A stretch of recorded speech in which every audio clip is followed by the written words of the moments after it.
Welcome back to Chinese 270, China and the West. Where we left off last week, well, we had of course talked about Zheng and Ma Huan and the voyages of the Chinese treasure ships between 1405, 1433, the early 15th century, that took these Chinese mariners as far as the east coast of Africa and the Middle East.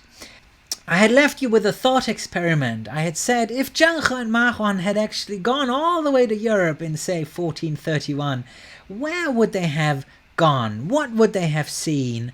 And what would they have thought? So, right, they would have had to sail down the eastern coast of Africa, around the Cape of Good Hope, up the western coast, and where would they have arrived? Well, they probably would have arrived in Lisbon, the capital of the new aspiring maritime kingdom of Portugal. And here you have a 16th century image of Lisbon. That's of course, quite a lot later than what Zheng and Ma Huan would have seen, but just to give us an idea.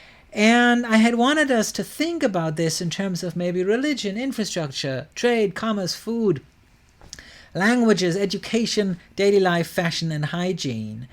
And this is, of course, also something that we can keep exploring during our discussion session. Here you have another image, 1572. So again, this is over 100 years later than what Zheng would have seen had he come all the way to Lisbon. But it shows us sort of a nice view. It's a lithography, a print of a European trading city at that time. You have in the foreground these caravels and carracks, these vessels here, right? And this is actually quite important for this class today. So these are caravels, which were sort of developed in the late 14th, 15th century, small, highly maneuverable sailing boats, to explore along the western African coast and beyond. And then here we have carracks, or naus in Portuguese, and they were often 3 or 4 masted ocean-going sailing vessels, developed around the same time, but became important a little later as they were used for trade, so they could carry a lot more products. So here are some things that Zheng and Ma Huan would have seen, right? The Lisbon Cathedral, Santa Maria Maior de Lisboa, a Roman Catholic cathedral, seat of the Patriarch of Lisbon, built in 1147. And it's, of course, the Romanesque style, right? We see small windows, round arches. The whole church kind of looks a little bit like a fortress, right? Now, of course, just around that time, middle of the 14th century, the kingdom of Portugal is established. The House of Aziz claims the throne. And, this is a depiction of a battle. And I think this is very much representative of these constant wars between competing kings, between competing power factions that constantly redrew the borders in Europe. So we don't really have the same kind of unity that we see in the Chinese Empire, right? We know that, of course, there were dynastic changes, but usually once a dynasty was established, you had a long period of relative peace and stability. What were folks eating? Well, mostly barley, oats, rye were eaten by the vast majority of the population, the poor, right? Wheat was consumed by the governing classes. Cereals were consumed as bread, porridge, or gruel. Lots of beans, vegetables. They were very important supplements to the cereal-based diet of the lower classes. Meat was extremely expensive. Most prevalent was pork, chicken, domestic fowl. Cod and herring were mainstays, especially amongst the northern populations, and it was usually dried or smoked and salted. But remember that salt was an extremely expensive commodity as well. Here you have some images from that time, but I think it can help us understand why Marco Polo was so amazed by the abundance of cheap food and produce on China's markets. Now, cheese was another important foodstuff. chief supplier of animal protein among the lower classes. Wine was consumed on a daily basis wherever grapes were cultivated along the Mediterranean. Beer or ale was actually the most common drink in the northern parts of Europe. People didn't usually drink water because it wasn't clean enough. Game was common only on the tables of the nobility, and here we have some noblemen dining. 14010 is that image.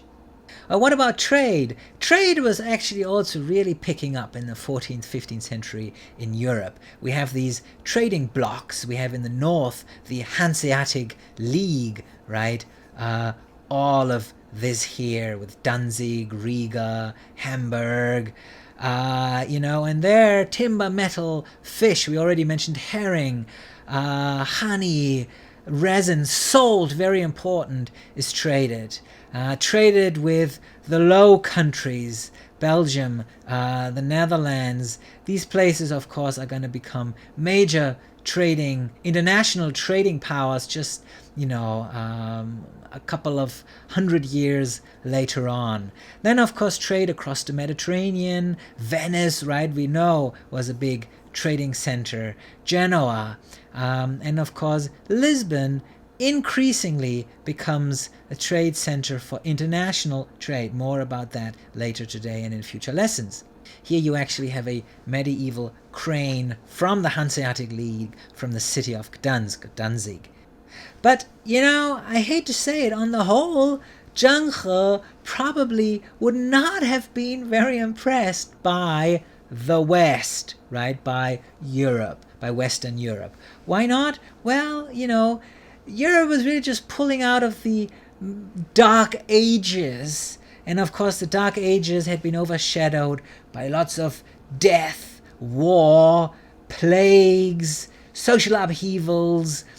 And, here you have a famous 16th century painting by Peter Bruegel. I think that just sort of captures some of that terror that kind of Europe was sort of just slowly moving out. So, again, on the whole, Zheng probably really would not have been dazzled by the West simply because it would have fallen short of what he knew from China. Chinese civilization, almost in every respect, probably being superior to Europe at that time.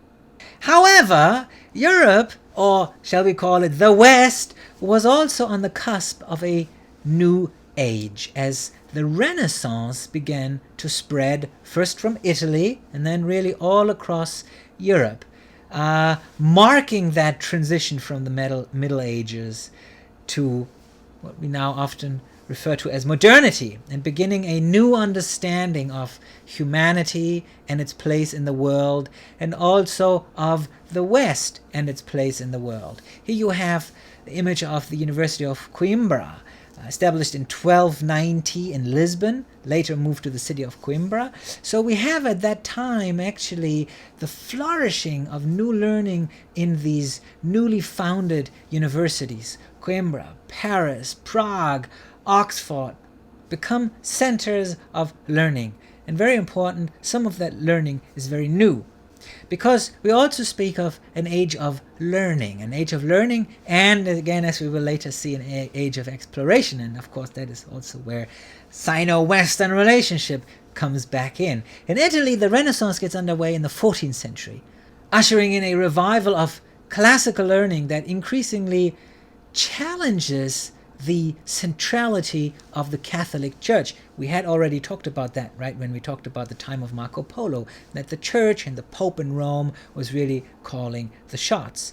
So some historians actually think that the devastation wrought by the plague and the Church's explanation as essentially, right, sort of divine punishment facilitated the humanistic and scientific revival that we see during the Renaissance.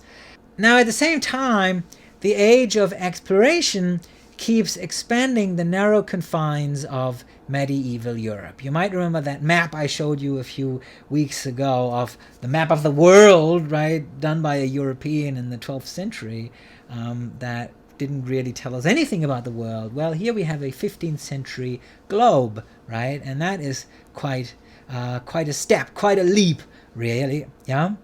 Now, explorations, of course, largely are driven by trade.